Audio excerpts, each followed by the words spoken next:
Frontline Updates, where we delve deep into military strategies and updates from conflict zones. Today, we're discussing the progress of the ongoing special military operation as of October 10th, 2024. I'm your host, Sharifa Muhammad, MGT. I'm Colonel A.C. Oguntoye, an infantry officer. Casualties and equipment losses. Detailed information is provided about the casualties and losses sustained by the Ukrainian forces, including troops, motor vehicles, artillery systems, like the 122mm D-30 howitzer, and electronic warfare equipment. Notably, losses also include American-made equipment like the M777 howitzer and the N/MSQ-104 engagement control station. Welcome to Frontline Updates podcast, where we delve into the key military developments shaping today's world. And today, we have a special guest joining us to provide a detailed briefing on the ongoing special military operation, Colonel A.C. Oguntoye, an infantry officer leading operations on the ground. Colonel, thank you for joining us. Thank you. I appreciate the opportunity to share the latest on our operations. Let's get right into it, Colonel. Can you provide an overview of the overall situation as it stands today? The armed forces of the Russian Federation continue to advance in our special military operation. Our focus remains on engaging and neutralizing the Ukrainian forces across multiple fronts. We are currently active in key regions, including the Kharkov region, Donetsk People's Republic, Zaporozhye region, and areas within the Kursk region. Colonel, let's break that down. Starting with the Northern Front, can you explain the progress made by the North Group of Forces? In the Lipsy and Volchansk directions within the Kharkov region, our North Group of Forces has successfully defeated units of the Ukrainian Armed Forces, specifically the 92nd Air Assault Brigade and the 113 Territorial Defense Brigade. This engagement resulted in the loss of approximately 55 Ukrainian troops, along with the destruction of 2 motor vehicles, a 122mm D-30 howitzer, and a field ammunition depot near Maly Prokody and Lipsy. It sounds like a significant tactical success. How about the operations conducted by the West Group of Forces?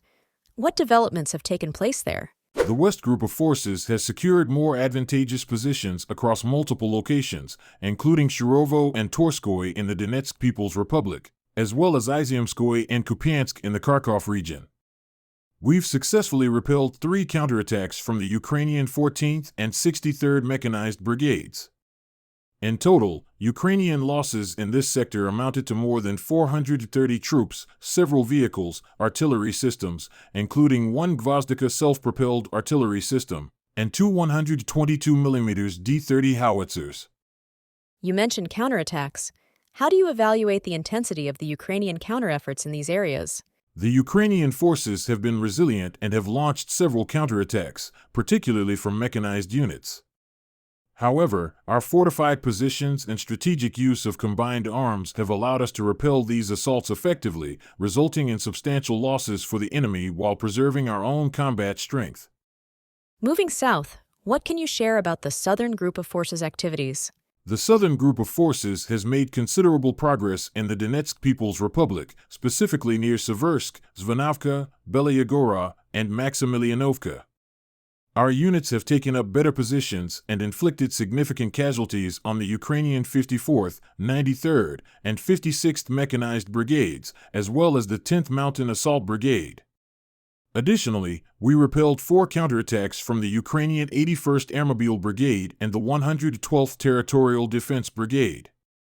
Ukrainian losses in this sector have been high, up to 765 troops, 5 motor vehicles, and several artillery pieces, including a U.S.-made 155mm M777 howitzer. It sounds like a substantial engagement on multiple fronts.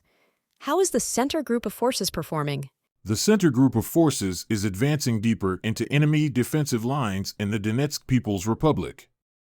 We have successfully engaged Ukrainian mechanized and territorial defense brigades near locations such as Vozdvizenka, Alexandro-Kalinovo, and Valentinovka. Our forces have repelled 9 counterattacks from various Ukrainian units, resulting in the loss of up to 490 Ukrainian troops, an M113 armored personnel carrier, and several artillery pieces, including a 152mm Giatsink gun. With these continued advancements, how is the situation in the Eastern Front evolving, particularly in the Zaporozhye region? In the Zaporozhye region, our East Group of forces has gained more advantageous positions and inflicted losses on the Ukrainian 72nd Mechanized Brigade, as well as the 102nd and 108th Territorial Defense Brigades. We have also repelled 2 counterattacks by Ukrainian assault groups, resulting in approximately 120 enemy casualties and the destruction of key assets, including a French-made 155mm Caesar self-propelled artillery system.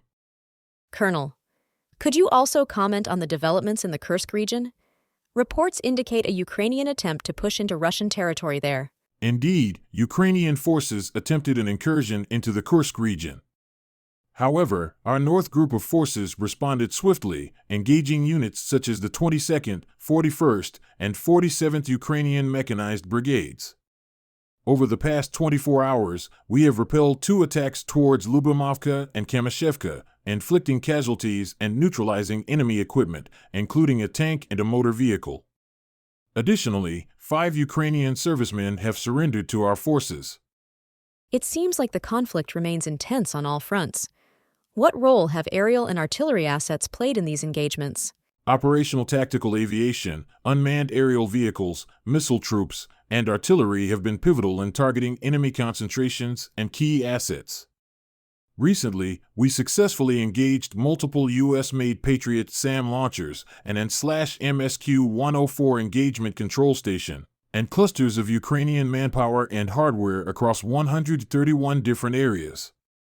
Our air defense systems have also shot down 6 HIMARS MLRS projectiles and over 200 unmanned aerial vehicles. It seems like the Russian armed forces continue liberation of the city of Toretsk. The Ukrainian side acknowledges the seriousness of the situation around Toretsk, noting that battles are being fought for every entrance. According to the representative of the Ukrainian Assault Brigade of the Armed Forces of Ukraine Lyada Zepko, Russian troops have already reached the mined Central Nea. This happened the day before. Now the Russian armed forces are expanding the area of control in this section of the LBS. As a result of the rapid advance of Russian forces, about half of the territory of Toretsk has been liberated, and the enemy has been pushed back to the northern and western parts of the city. But the Ukrainian armed forces are not planning to leave the city yet, and are acting according to their usual tactics. Colonel, thank you for providing such a detailed briefing on the current military situation. Your insights are invaluable to our understanding of the conflict's dynamics. And thank you to our listeners for tuning in. Join us next time as we continue to provide up-to-date coverage on global military affairs. Stay with us for more updates and expert analyses on global defense and security issues.